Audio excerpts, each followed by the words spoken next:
ஆண்டவர் இயேசுவின் நாமத்தில் உங்களை வாழ்த்துகிறேன்.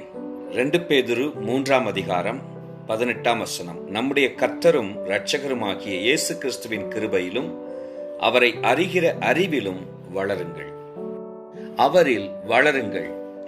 அவரை அறிகிற அறிவில், அவரோடு உள்ள அனுபவத்தில், அவர் எவ்வண்ணமாய் நமக்காக கிரியை செய்கிறார், நம் ஜெபத்தை கேட்கிறார், நம்மை எவ்வளவாய் நேசித்து பரிசுத்த பாதைகளில் நடத்த விருப்பமுள்ள தேவனாயிருக்கிறார் என்பதை குறித்த அவரை பற்றிய அறிவில் வளரும்படியான ஒரு உணர்த்துதலை இந்த வசனம் நமக்கு கொடுக்கிறது.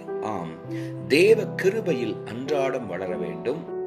கிருபையில் வளருவதோடு கூட அவரை பற்றிய அறிவில், அவரை அறிந்து கொள்வதில் நாம் வளர கர்த்தர் நமக்கு உதவி செய்வாராக. Praise the Lord.